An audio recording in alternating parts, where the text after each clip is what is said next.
If you start aligning yourself and stand for these 5 things and put them into practice, don't just embody them by thinking about them, actually show up in the world doing this. Are these 5 things? 1 is stopping. Literally just stop. That's what addictions are, inability to stop.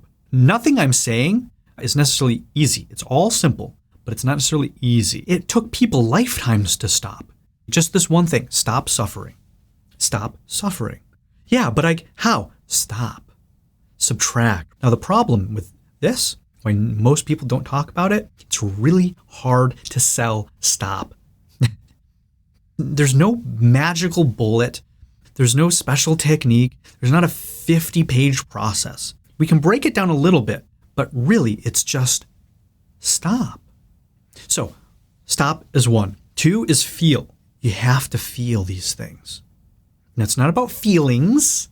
Oh, you hurt my feelings. It's not about getting hysterical and being emotional.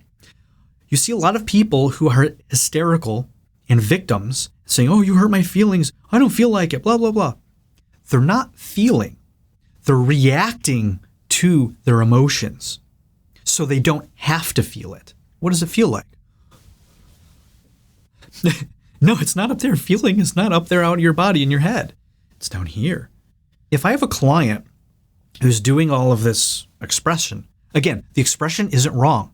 If you're authentically feeling it and expressing it, super important, super valid.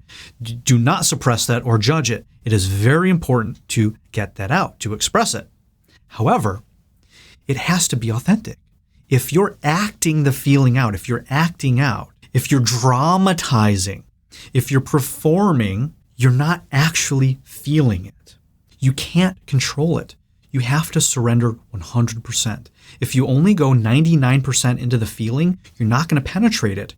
You're just going to indulge in the misery. You're just going to get off or just make yourself more miserable by going 90% in, 80% in, and then backing out. So it requires that 100%, that holding yourself of going in and surrendering to it. You have to let it penetrate you. Are you willing for this feeling to annihilate you? It's that ego death you would have on a psychedelic experience. Are you willing to die? Because when we're faced with this deep, lifelong shadow material, grief, pain, trauma, we're terrified because we might lose ourselves. Our identity for the past 40 years may have been based off a handful of these stories. Who are we without them? Oh my God, that's terrifying for most people. They don't go there. It's that willingness to surrender. The next one is the truth. Make the truth the most important thing. You have to be willing to tell the truth to yourself and other people. So often we're actually holding people back because we're unwilling to tell them the truth. Hey, do you realize you're doing this? And that's very uncomfortable. It requires great courage. All of this requires tremendous courage. Then the next is responsibility. Taking responsibility for everything in your life. Doesn't mean blaming. Doesn't mean blaming yourself. Self-blame is not self-responsibility. You're still a victim to your own stuff. The cure and remedy for the victim mentality is responsibility. It's the path to freedom. Absolute freedom requires absolute responsibility. The more freedom you want in your life, the more responsibility you need to take and take on. And I thought it was the exact opposite. That's what I was doing when I was in LA homeless. I was like, I want to be free. I don't want to have a home I'm tied down to. I don't have a job I'm tied down to. So I was like, oh, less responsibility equals more freedom. I had it completely backwards. And then the final thing is choice. Make a new choice. Nothing will change until you make a new choice. That is where your power is. It's not someone else choosing. It's not something external changing. It's you making a new choice. It could be a new choice in perspective of stopping, of new behavior, new thinking, whatever it is.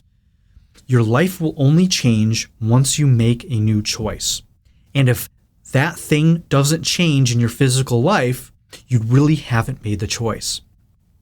This is the fantasy part. It's like you can live in your fantasy world thinking you're choosing abundance, but if you're completely bypassing your responsibilities and finances, you're really not.